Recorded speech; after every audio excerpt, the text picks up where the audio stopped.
Now consider a LTI system. Here is a system diagram. XT is applied to a system HT. HT is actually impulse response of the system, so the output should be equal convolution between X and H, as shown here. The same operation converted into Fourier transform, then it can be drawn in that way. XT transform the Fourier transform, Fourier domain is xj omega, HT is hj omega, yj omega are given product between hj omega and xj omega. Here shows the ideal rectangular filter, ideal low-pass filter. The operation are shown here. In the frequency domain, it is a rectangular pulse. The height is 1. In this case, that the positive frequency is omega c and negative minus omega c. So we would like to taking the inverse Fourier transform of this one. Then we need to take the area of this one. That will give 2 omega c and divide by 2 pi. By use of duality, we can find out that this one is this amplitude. That's shown here. And the width is 2 omega c. And take the inverse of this one and multiply 2 pi. That's this first null. Okay, this first null. So we have to multiply 2 pi over here. Then this gives pi over omega c. So inverse of this one should be multiplied here. So this is 2 omega c over 2 pi. That's this one. Okay. Okay, this is the correct one. Here is the typo. 2 pi should be multiplied here.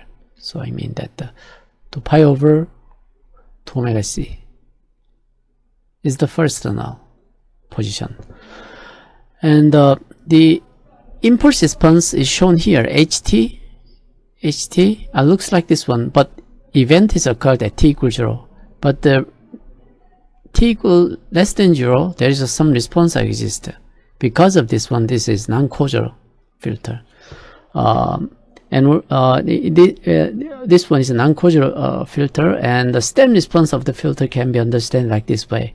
Input is xt is ut, then the output is a convolution between h and xt is ut.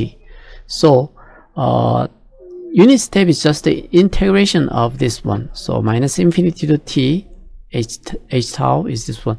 So unit step just confine the integration range of the impulse response. This equation numerically integrated over here.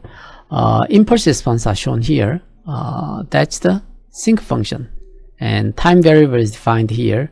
And unit step sequence can be given like this way. This is sine function, 1 plus sine function divided by 2 should be equal to unit step. That's the plotted over here. That's the unit step. And the impulse is a sinc function as a plotted. Then the output should be convolution of that one.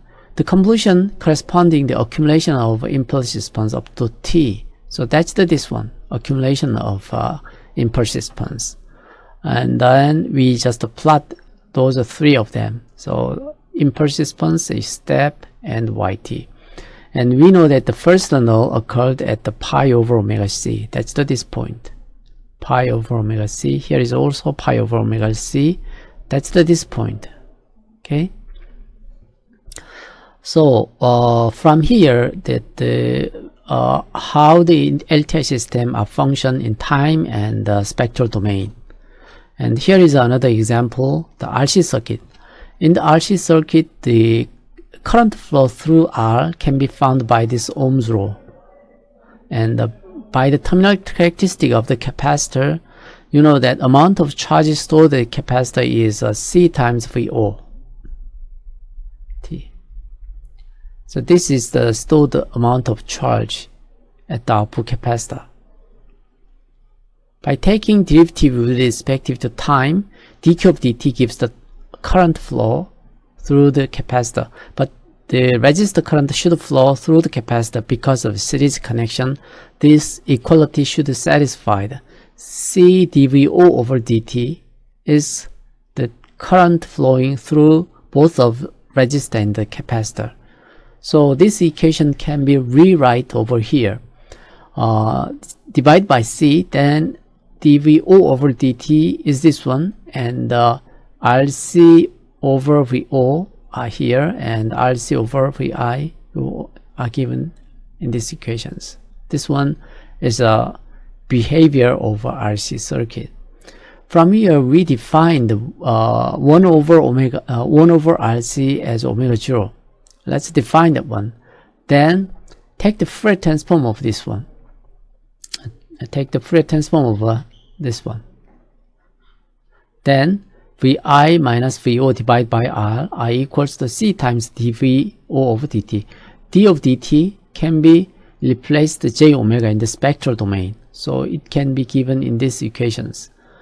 And similarly, we can write in the time domain dVO of dt and Vo times omega 0, because omega 0 is defined 1 over RC, and it's given like that. We can write the terminal characteristic, one of these two equations. One is the time domain expression, the other one is a spectral domain equation. From the spectral domain equations, we can find out the transfer function of this RC circuit. VO over VI will give this result. Actually, this one is inverse Fourier transform of impulse response. So by taking the inverse Fourier transform of Hj omega, give this one. This is the actual impulse response of RC circuit. So from the terminal characteristic, we define the spectral domain, the terminal current equation, and from these relationships, we define the Hj omega by dividing Vo over Vi.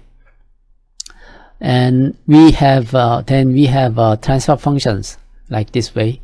We know that the 1 over alpha plus j omega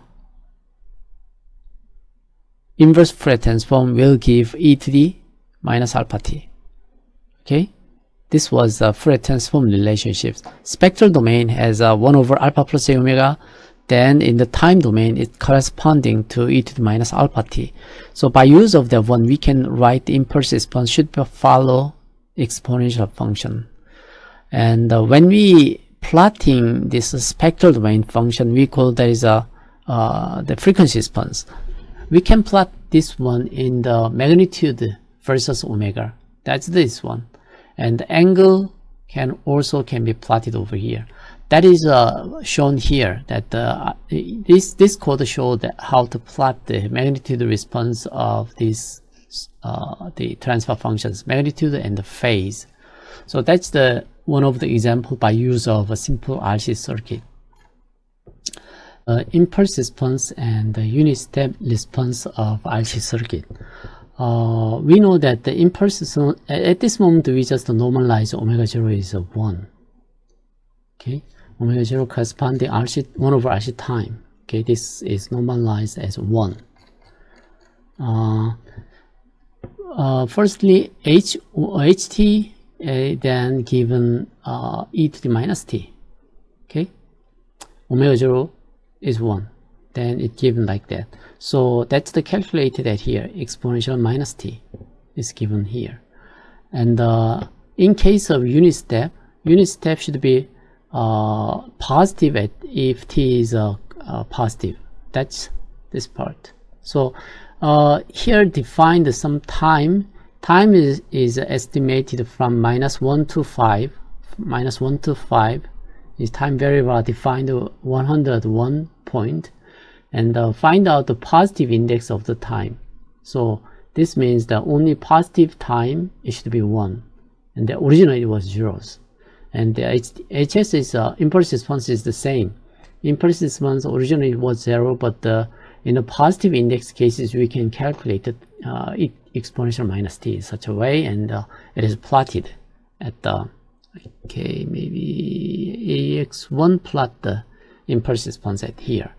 And unit step response can be found 3 different ways. The first one is a theoretical result. We know that the unit step response are given 1 minus e to the minus t over tau. This comes from the differential equation that's just shown here. We just the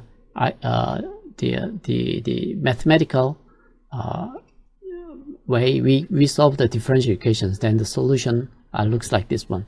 The next one, we just take the convolution of this one. So that convolution, this one. So unit step output 2 corresponding the convolution between the HS and the US. By taking the convolution between impulse and the unit step gives this output. The third one can understand by the differential equations from here.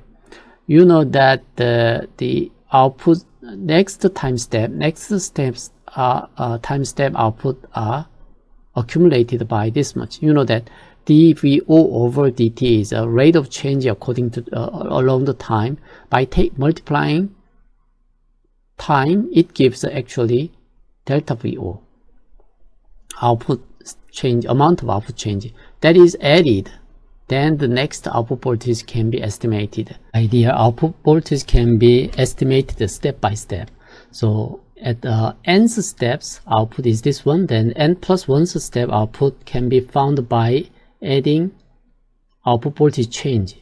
Output voltage change can be found by the differentiation, the rate of change times time. Time difference is dt. But what is the slope of this one? Slope can be calculated by current input divided by current output. Current input minus current output divided by tau.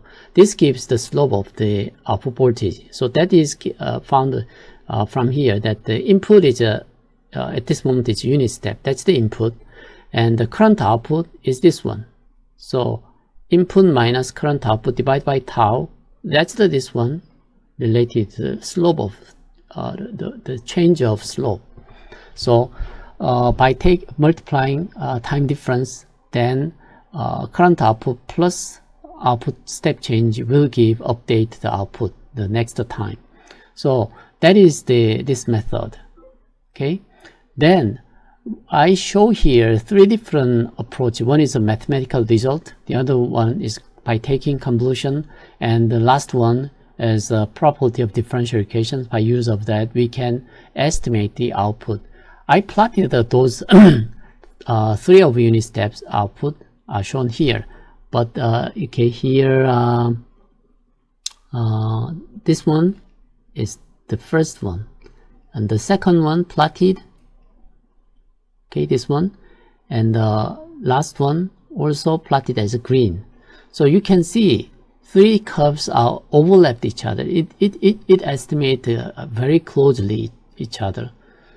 At here, that how we gonna understand the LTI system, is a simple example for the RC circuit.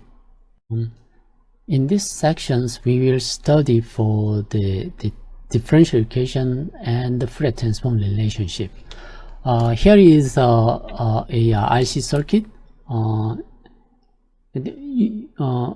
RC circuit can be expressed by the differential equations. As we studied in the previous sections, the RC circuit can be expressed by a first order differential equations. Yt is the output and xt is the input, and A and B related to the time constant or corner frequency omega 0. By taking the Fourier transform, time derivative can be replaced by j omega times y j omega I equals to a times y j omega plus b times x j omega. If we apply delta function to the input, then x j omega becomes the unity. Okay, then output we call, in that case, output we call impulse response. So x j omega becomes the 1, y j omega becomes the h j omega. Okay, when we apply the input as impulse. So by taking the ratio, output and input are given in these equations. So impulse response can be found from here, that if I replace this equals to 1, then y I equals to h j omega. So j omega times y becomes the now h j omega, and a h j omega plus b. because x equals 1. So another way, if we dividing x, then this becomes 1. Y over x is h.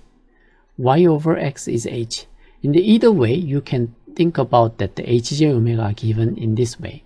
So this is called the Fourier transform of impulse response. Okay, this one is a Fourier transform of impulse response. So this is it. Inverse. This one is Fourier transform. This one is inverse Fourier transform. What about the higher order system? At this moment, we just consider the single differential element. But if a complex systems, we can extend that idea into this way. The second derivative for y and first derivative and the constant, the y terms, and x derivative, and that 2 times xt. In that case, we can take the Fourier transform of that one, then it will give this way. D of dt replaced the j omega, then the j omega square is minus omega square, 4 times j omega, and the 3 and y, and j omega plus 2 and x j omega. By dividing x j omega, we can get the Fourier transform of an impulse response, then it will give this expression. So this is the hj omega. By taking inverse Fourier transform, then we can get the impulse response of the system. In the general system, we can extend nth order derivative at the y, mth order derivative for the input. Then we can summarize the equation in this way. So this part is a summation of this one, and right hand side expressed in the sigma bk dk over dt square. Then take the Fourier transform of this one, then it will give an is j omega n and j omega to the n, and a1 j omega a0, like that. And here bm times j omega to the m, and it gives the exponent now, so it will give in that way. So taking the ratio between the y and x, it will give the hj omega. This one actually the Fourier transform of impulse response. So by taking the inverse Fourier transform, we can get the impulse response of the system.